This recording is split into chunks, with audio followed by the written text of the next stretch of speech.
Hey, happy day. So, I did a reading on the 26th, a live reading, the first ever. Exhilarating and scary all at the same time. And it went better than expected. However, it got cut off before it was over. And I pulled a Crystal Alley card, and this was it. And it fits in very well with the reading, and it also fits in very well with a blog that I did a few months ago on willpower, and there are an insight blog into that too. So that's probably a good place to start.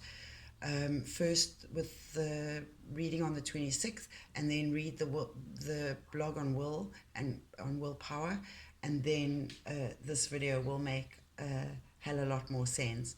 So what's funny about this is I realized why it got cut off on Saturday is because I was supposed to come upon, because I've been going through all my books as you know, and I've been reading to you from them, and I happened upon this book which I've kind of read. I mean, it's from 1996, so I've had it a very long time, but I didn't really pay it much attention back then, just briefly went through it, and I happened to just be cursory glancing through it, and let me read the following, and you'll understand how and why it appropriately fits in with this, and why this didn't come up at the time, and why it's only being recorded now.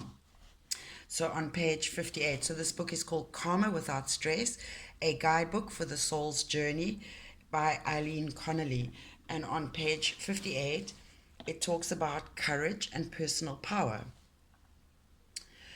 Courage is embedded in the soul of every man and woman. Our focus is to exercise our personal power. The spiritual quality of courage must first be energized with personal power. That is, a conscious effort must be undertaken to allow the quality of courage to be manifested. Courage is an inherent quality of the soul. Fine causes, true beliefs, and the absence of fear open the depths. And courage rises to inflame your intent. And we did in the live distance healing session, a bit of a base chakra inflame to grow our roots, to make them a little more settled on this earth plane. And if we do that, my outcome card for today was the King of Pentacles, and Pentacles are tangible assets, and you can see he's very abundant. He's got the fruits of the vine all ready to be harvested. He's managed to conquer his dragons, etc., etc. Anyway, I'm not going into that now. I'm here doing this. This happens, so the courage rises to inflame your intent.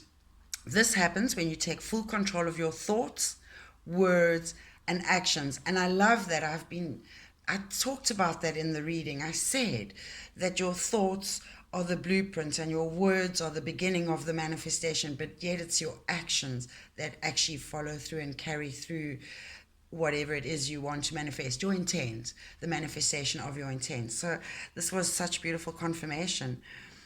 And I found this the day after this book. Being totally convinced of your inner motivations requires the application of personal power. These ingredients have combined in the elixir of all noble souls throughout time. To show courage is to touch upon your own soul. The man earning a little wage but supporting a wife and family struggles with his existence, yet he accepts the responsibility and becomes adept in showing his courage. Bluster and idle threats are things of the ego, not to be confused with true courage. Making major decisions often requires courage, and we're at a time, like I've been talking about, endings and beginnings.